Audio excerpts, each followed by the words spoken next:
نحمدہ و نصلی علی رسولہ الکریم، اما بعد۔ ناظرین کرام، اس نشست میں ہم نبی صلی اللہ علیہ وسلم کی کچھ نصیحتوں کا ذکر کریں گے۔ حضرت معاذ رضی اللہ تعالیٰ عنہ کو نبی صلی اللہ علیہ وسلم نے نصیحت کرتے ہوئے فرمایا، اللہ کے ساتھ کسی کو شریک مت کرنا، خواہ تمہیں قتل کر دیا جائے یا تم جلا ڈالے جاؤ۔ شرک سب سے بڑا ظلم ہے، ان شرک لظلم عظیم، بے شک شرک ظلم عظیم ہے۔ اللہ تعالیٰ کی ذات، اس کی صفات، اس کے حقوق، اس کے اختیارات میں کسی مخلوق کو، کسی اور کو شریک کرنا، یہ جرم عظیم اور ظلم عظیم ہے، اور اس کی سزا دائمی جہنم ہے۔ اس لیے پہلی نصیحت آپ نے حضرت معاذ رضی اللہ تعالیٰ عنہ کو یہ فرمائی۔ دوسرے نمبر پہ ارشاد فرمایا کہ اپنے والدین کی نافرمانی ہرگز نہ کرنا، چاہے وہ بیوی بچوں اور گھر بار سے دستبردار ہونے کا حکم دیں۔ تو ناظرین کرام، ذرا اس پہ غور کریں، اور قرآن مجید میں بھی یہ ترتیب ہمیں نظر آتی ہے کہ اللہ کے حق بندگی کے بعد قرآن مجید میں بہت سارے مقامات میں اس کے بعد والدین کے ساتھ ادب اور احترام اور حسن سلوک کا حکم دیا گیا ہے۔ اللہ تعالیٰ ارشاد فرماتے ہیں، وَقَضَىٰ رَبُّكَ أَلَّا تَعْبُدُوا إِلَّا إِيَّاهُ وَبِالْوَالِدَيْنِ إِحْسَانًا، یعنی اللہ کی بندگی کرو، اس کی عبادت میں کسی کو شریک نہ کرو، اور والدین کے ساتھ اچھا برتاؤ کرو۔ تو حقوق اللہ میں اول نمبر پر اللہ کا حق عبادت ہے، اور حقوق العباد میں والدین کا نمبر سب سے پہلے نمبر پر آئے گا۔ آج کل والدین کی نافرمانی عام ہوتی جا رہی ہے، جو انتہائی خطرناک معاملہ ہے۔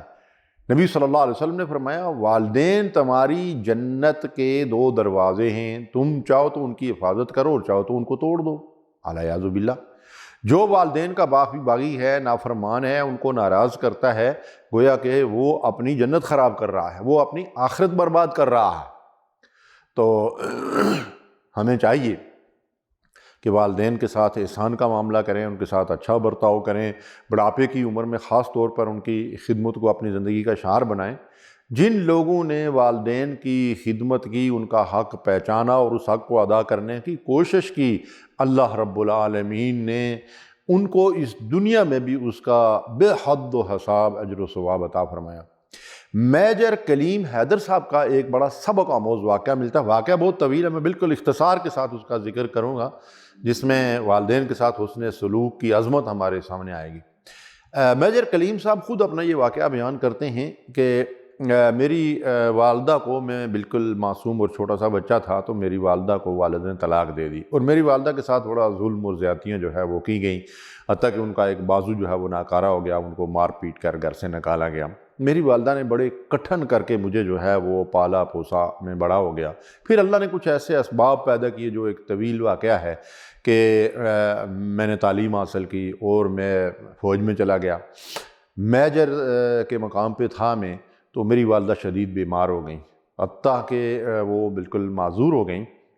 تو میری بیوی نے مجھے قسم اٹھا کر حلفاً یہ کہا کہ میں ماں کی خدمت میں بالکل کوئی کسر نہیں چھوڑوں گی۔ تو لیکن اس کے باوجود ماں نے جو محنت میرے ساتھ کی ہوئی تھی، میرا مطلب یہ ہے کہ ضمیر یہ گوارا نہیں کر رہا تھا کہ میں ماں کی خدمت کی ذمہ داری کسی اور کو سونپ دوں۔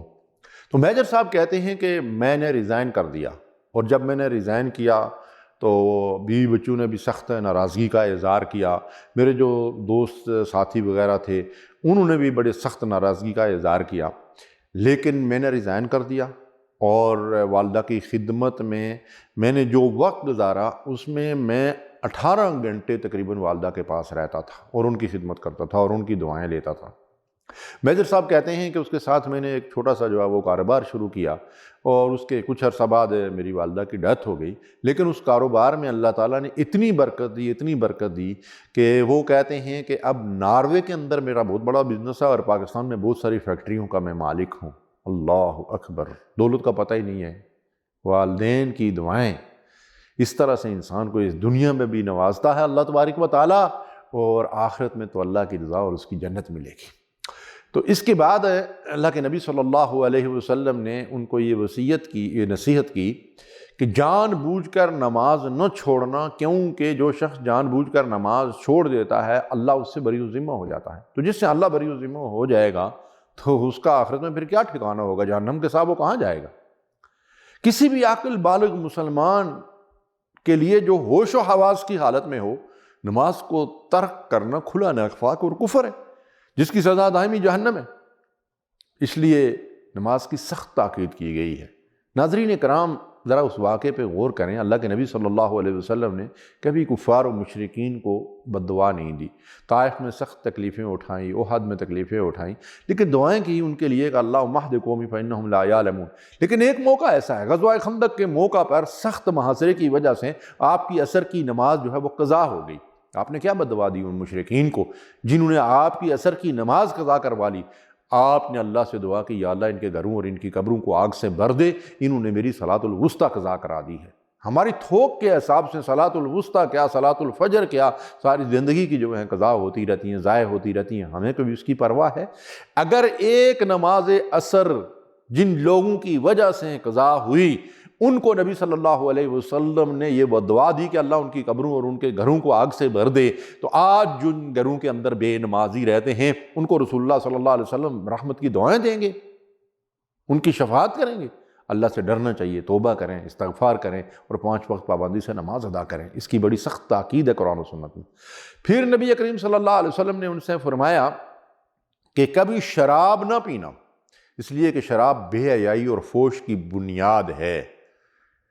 شراب سے اور نشہ آور چیزوں سے انسان کی عقل ماری جاتی ہے، اور جب عقل ہوش میں نہ رہے، انسان ہوش ٹھکانے میں نہ رہیں، تو پھر اس کے بعد انسان جو چاہے کرے۔ اس لیے اللہ کے نبی صلی اللہ علیہ وسلم نے فرمایا کل مسکر حرام، ہر نشہ آور چیز حرام ہے، خواہ اس کی مقدار تھوڑی ہو یا زیادہ ہو۔ اگر کوئی اس کا عادی تھوڑی سی پیتا ہے اور وہ سمجھتا ہے کہ میں نشے میں نہیں آتا ہوں، تو اس کا مطلب یہ نہیں ہے کہ وہ اس کے لیے حرام نہیں ہے۔ اس کی مقدار تھوڑی ہو یا زیادہ ہے، ہر نشہ آور چیز جو ہے اس کو حرام قرار دیا گیا ہے۔ اس کے بعد آپ صلی اللہ علیہ وسلم نے فرمایا کہ اللہ کی نافرمانی سے بچو، اس لیے کہ اللہ کی نافرمانی اس کی ناراضی کی موجب ہے۔ اللہ کی رضا مومن کی اصل منزل ہے، اسے ہمیشہ اس بات کی کوشش کرنی چاہیے۔ دیکھیں نا، وَالَّذِينَ آمَنُوا أَشَدُّ حُبًّا لِلَّهِ، ایمان والے سب سے بڑھ کر اللہ سے محبت کرتے ہیں۔ تو اگر اللہ سے، اللہ کے رسول سے سچی محبت ہوگی تو کوئی اپنے محبوب کو ناراض کرنے کا سوچ بھی سکتا ہے۔ تو اللہ اور رسول سے محبت کا تقاضا یہ ہے کہ ہم ان کو راضی رکھنے کی کوشش کریں، اور اللہ اور رسول کس سے راضی ہوتے ہیں؟ اطاعت و فرمانبرداری سے راضی ہوتے ہیں اور نافرمانی سے ناراض ہوتے ہیں۔